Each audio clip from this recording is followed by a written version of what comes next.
Once you have established yourself as an icon in your field, it is important that you pay tribute to some of the great rock legends that came before you. This kind of gesture will create the illusion that you are still humble and serve as a preemptive strike against anyone who has noticed what a callous and delusional ass you have become.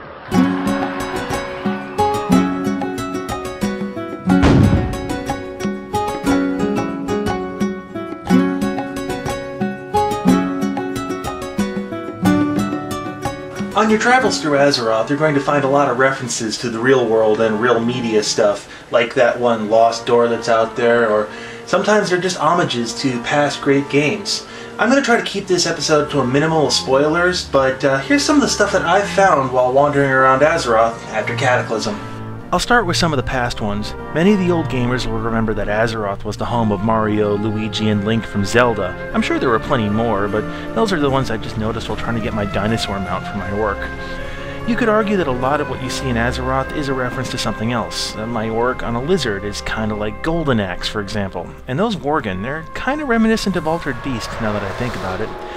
But then you can get into the argument that there isn't anything original out there anymore, and that's just not true. Every year the media finds new ways to make me paranoid I'm going to die horribly in some weird disease contracted from a dirty telephone. So yeah, there's a lot of references in WoW. Big surprise there. Now I could sit here and go into the dichotomy and the demographics of exactly what kind of social implications this has in the game, and I can't make this stuff up on the fly, I'm sorry.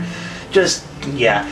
Now, I could possibly milk this for lots and lots of episodes, but I don't want to do that. I just kind of want to show you a sampling of what's out there, so let's just dive in, let's do this thing. I'll start with a lower level area. I'm not going to tell you where this stuff is because it's a lot more fun to find it on your own, and besides, I know the hardcore guys are just going to thoughtbot it anyway.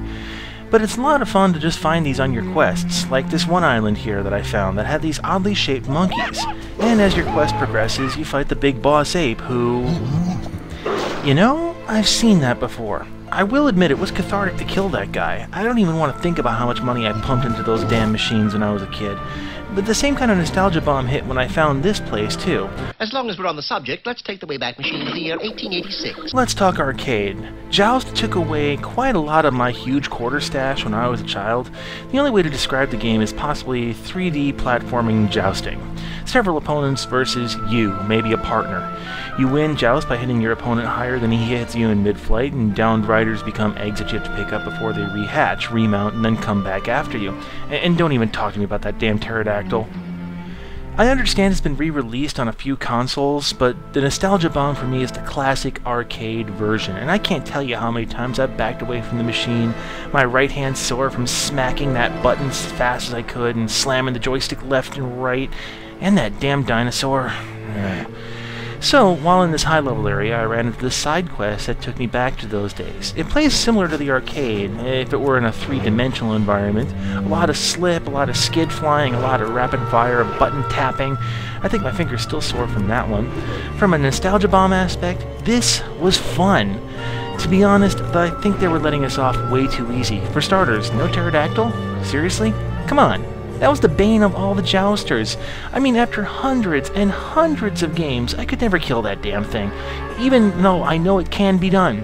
They should have just thrown it in there. Second, the lava hand. There's no lava hand. How could there be no lava hand? How do you think I survived some of the later levels? If you're gonna put us in a lava pit, you gotta have the lava hand. But I did find the egg wave kind of funny. I was kind of expecting them to actually hatch, like in the arcade version, but I suppose that's less coding that they want to do.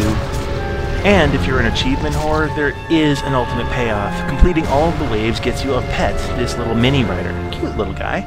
I just wish you could make it joust other players' mini riders if they have them out, but I guess it's asking for a lot, especially for what amounts to basically just old geek nostalgia. And I suppose there's a lot more 8-bit nostalgia too if you look for it. I just certainly haven't found it. I'm thankful there's not a lot of it out there. I mean, I would hate to see Space Invaders going across like Booty Bay. And come to think of it, it would probably make PvP a lot more interesting if they put power pellets in the corners of the arenas that you could munch on one of them and then go chase after the bad guys after they're in blue. Okay, maybe not. It's probably a better thing if they leave that kind of stuff out. But not all the references in World of Warcraft are of ancient 8-bit gaming.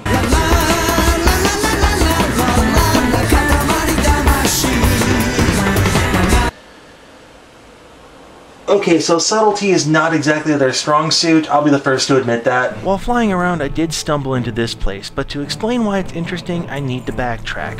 One of my friends has this game called Plants vs. Zombies, and if you've never played it, it's addicting and challenging and a heck of a lot of fun. The basic idea is that you gotta keep zombies out of your house by using gardening supplies. Trust me, it does work. I'm not exactly sure how they got it, but somehow they managed to get it imported into WoW, and it didn't do a bad job making it work. It's the same basic game as the original, but a lot simpler considering how it was imported. They also made it fit the theme of the world, but the scale? Kind of on the huge side. Now, it's a multi-level thing with waves and such, and I had some glitch problems in the end, but I did manage to kill the final bad guy. And a hint for those of you trying to do it, take a look at my configuration over here and you can see what worked for me. And once again, you get a pet as a reward. The nice thing is, she actually sings the theme song from the original game. And if that's not enough, the originators of Plants vs. Zombies apparently loved it so much, they made some add-ons for a while. You can play Peggle and Bejeweled in the world. So when you're flying from one spot to another on one of the taxis, well, it gives you something to do. I'll admit that I really like playing the Peggle game, that's been a lot of fun, but the Bejeweled game, yeah, the moment that I started playing that, my first thought was, oh great, an addiction within my addiction, this is exactly what I need. But I will say this, it is kind of nice to go around the world of Azeroth and find these little Easter eggs, these little references to the old video gaming history, and I like to think that as an old school gamer myself, that this is going to inspire the younger generation to look back at the history of video games and possibly see where all this stuff came from. Realistically, I know this isn't going to happen because most of the complaints about the Joust quest included, oh, the bird's controller's so slippy, why can't they make it all? And they just missed the point entirely and epically. But I guess that's kind of the whole thing about nostalgia, isn't it? That we're looking at it through the modern lens and kind of looking back at the past and not really quite getting the context of what things were. You know, sometimes I wonder what it's going to be like in about 20 years when the kids of today grow up and they look at what we're experiencing right now through the lens of nostalgia. This is gross. I gotta get rid of this. May the future please forgive us. We know not what we do.